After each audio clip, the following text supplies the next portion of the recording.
Hi viewers, welcome to our channel. ప్రస్తుతం మనతో పాటు ఇమ్మంది రామారావు గారు సీనియర్ జర్నలిస్ట్ ఉన్నారు. వారితో ఒకసారి మాట్లాడదాం. సార్ నమస్కారం. సార్ నమస్తే బాబు. సార్ హనీమూన్ లో కూటమి నేతలు అని చెప్పేసి అమర్నాథ్ గారు, గుడివాడ అమర్నాథ్ గారు కామెంట్ చేశారు. సార్ కూటమి నేతలంతా కూడా హనీమూన్ లో ఉన్నారు, వీళ్ళ హనీమూన్ ముగిసిపోగానే మా యాక్షన్ ప్లాన్ మొదలు పెడతామని అంటున్నారు. అంటే ఇప్పుడు కూటమి నేతలను ఒకవైపు వ్యంగ్యంగా మాట్లాడుతూనే తమ యాక్షన్ ప్లాన్ మొదలు పెడతామనంటే ఏవో కొన్ని వ్యూహాలతో అయితే రాబోతున్నారని తెలిసిపోతుంది. అంటే ఏంటి వాళ్ళ ప్లాన్ ఏంటి, ఏ విధంగా రాబోతున్నారు అని చేసిన కామెంట్స్ పైన మీ ఒపీనియన్ ఏంటి సార్? ఇక్కడ గుడివాడ అమర్నాథ్ని పాలక వర్గంలో ఉంటుండగా గేలీ చేశారు కోడిగుడ్డు మంత్రి అని. పోనీ ప్రతిపక్షంలోనైనా కొంచెం ఘాటైనా నీటైన అర్థవంతమైన విమర్శలు చేస్తారు అనుకుంటే ఏ బిగ్ జీరో. హనీమూన్ కూటమి ఏంటండి బాబు? హనీమూన్ కూటమి అంటే ఏంటి? Early days of the parliament అంటే early days of the assembly అని అర్థం. వీళ్ళు అసెంబ్లీలో అడుగు పెట్టేసరికి చుట్టూతా గోతులు, చుట్టూతా కేసులు, ఖజానా ఖాళీ, అవినీతి భాగోతాలు, 26 జిల్లాల్లో వైఎస్ఆర్ పార్టీ కార్యాలయాలు, హంతకులు, దోపిడీదారులు, దాడి చేసిన వాళ్ళు, ఇంతతో ఉండిపోతే దీన్ని హనీమూన్ అని పిలవడానికి నోరు ఎలా వచ్చిందో తెలియదు. అలాగే ఒక పక్క పవన్ కళ్యాణ్ కార్యాచరణలో పడిపోయాడు.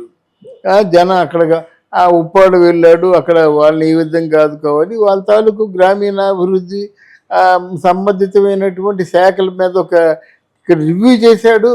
సంతకం పెట్టిన 2వ రోజు నుంచే రివ్యూ చేయడం మొదలుపెట్టాడు. ఆయన బిజీలో ఆయన ఉన్నాడు. చంద్రబాబు నాయుడు పాపం కలెక్టర్లతో సమీక్షలు చేస్తూనే ఈలోగా సోమవారం పోలవరం ఆయన తాలూకు ఆనవాయితీ తప్పకుండా ఆ పోలవరానికి వెళ్ళాడు. పోలవరం తాలూకు యథార్థ పరిస్థితి తెలుసుకున్నాడు. తెలుగుదేశం పార్టీలో అధికారంలో ఉంటుండగా ఎంత డ్యామేజీ ఏర్పాటు చేశారో పోలవరానికి అవన్నీ శ్వేతపత్రం రిలీజ్ చేస్తున్నాడు. ఇప్పుడు ఎవరు హనీమూన్లో ఉన్నట్టు లెక్క? ఎవరు హనీమూన్ లేరు. ఒళ్ళొంచి పని చేస్తున్నారు. పని చేయడం వాళ్ళకి ఇంట్రెస్ట్, అందువల్ల వాళ్ళు పని చేస్తున్నారు అన్నమాట.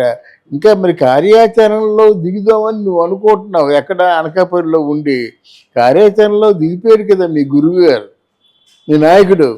కార్యాచరణలో దిగబట్టే ఒక హంతకుడు, ఒక క్రిమినల్, ఈవీఎంని పగలగొట్టినవాడు, అక్కడ ఎవరి పేరు చెప్తే మాచర్లలో మంచినీళ్ళు తాగరో అటువంటి వాడు ఖైదీ అయితే ఆయన్ని మొట్టమొదటిసారిగా ఆయన ఏదో దేశభక్తులు, దేశానికి కావలసిన వాళ్ళలాగా ఆయన్ని పలకరించడానికి వచ్చారు ఆయన జగన్మోహన్ రెడ్డి. మరి అనిత ఎలాగ పర్మిషన్ ఇచ్చిందో తెలీదు, వచ్చాడు. అనిత గురించి తర్వాత చెప్పుకుందాం. జగన్మోహన్ రెడ్డి వచ్చాడు. ములాఖత్ అనేవాడు ములాఖత్ చేయాలి కదా. అయినా ఒక అధినాయకుడు పరామర్శించేది ఇలాంటి ఒక క్రిమినల్ని కాదు కదా. ఎవడో నిస్వార్థమైనటువంటి నాయకుడు, పేదరికంలో ఉన్న నాయకుడు, ఆయన 10 మందికి స్ఫూర్తిదాయకంగా ఉండే నాయకుడిని పలకరిస్తే బాగుండేది. అంటే ఇక్కడ మాచర్లు వాళ్ళు సంబరాలు చేసుకుంటున్నారు. అటువంటి ఒక క్రిమినల్ని పలకరించడానికి వస్తావా? పోనీ మీకు ఏ సత్సంబంధాలు, ఇంకే సంబంధాలు ఉన్నాయో తీసి పక్కన పెడితే అలాంటి వాడిని పలకరించి ఎవరికి కనిపించకుండా వెళ్ళిపోవాలి. కానీ మళ్ళీ ఆ కారు కూతులు ఏమిటి హెచ్చరిస్తున్నాను, ఇది రిక్వెస్ట్ కాదు. మళ్ళీ అప్పటిలాగే పూర్వం పరిపాలన యంత్రాంగంలో అధిష్టానంలో ఉన్నప్పుడు ఎలా మాట్లాడేవాడు అలాగే మాట్లాడుతున్నాడు. నువ్వు ఎప్పుడో తీరుబడిగా 3 మాసాల తర్వాత స్పందిస్తానంటే అలాగే ఉంది. ఇక్కడ మీ గురుగారు స్పందించేశారు. ఆంధ్రదేశాన్ని నల్లకొల్లం చేసేస్తా అంటున్నమాట. మరి వీళ్ళందరూ అంబటి రాంబాబు, అనిల్ కుమార్ యాదవ్ అందరూ కనబడుతున్నారు అక్కడ. విజయసాయి రెడ్డి సజ్జలు కనబడలేదు, కానీ ఈ గట్టిగా పేలే వాళ్ళందరూ ఉన్నారు. మన కొడాలి లేడు అక్కడ, రోజా కూడా లేదు. ఆయన ఆల్రెడీ స్పందించడం జరిగింది. ఏమి స్పందించాడు? తస్మాత్ జాగ్రత్త, ఇంకొకసారి కానీ మీరు ఇలా చేసినట్టయితే ఆంధ్రప్రదేశ్ కల్లోలం అయిపోతుందని చెప్పాడు. మరి ఇది క్రిమినల్ బ్రెయిన్ కాకపోతే అలా మాట్లాడతాడా? క్రిమినల్ బ్రెయిన్ కాకపోతే హత్యానేరాలు ఎన్నో ఉన్నప్పుడు ఆయన చాలా మంచోడని సర్టిఫికెట్ ఇస్తాడా? అయినా పిన్నెల్లి రామకృష్ణారెడ్డి చాలా మంచోడని సర్టిఫికెట్ ఇస్తున్నాడంటే మరి ఆయన క్యారెక్టర్ని ఎలాగ అర్థం చేసుకోవాలో నాకైతే అర్థం అవటం లేదు. కొంతమంది మేధావులు అంటున్నారు చాలా మంచోడని. జగన్ చేసింది కూడా తప్పు లేదనుకోండి అని మీకు సన్నాయి నొక్కుతున్నారు. జగన్ చేసింది అక్రమం కాదట. మనుషుల్ని చేతులు నరికేసిన, కాళ్ళు నరికేసిన, తలకాయ కోసేసిన అది తప్పు కాదట. వీళ్ళు చేయడం తప్పట. చూడండి, ప్రజావేదికను కూల్చేయడం జగన్మోహన్ రెడ్డి చేసిన తప్పు కాదట. వీడు జగన్మోహన్ రెడ్డి తాలూకు అక్కడ బోటు యార్డ్ని పడగొట్టడం తప్పని కూసే కొంతమంది కుహన మేధావులు ఉన్నారు.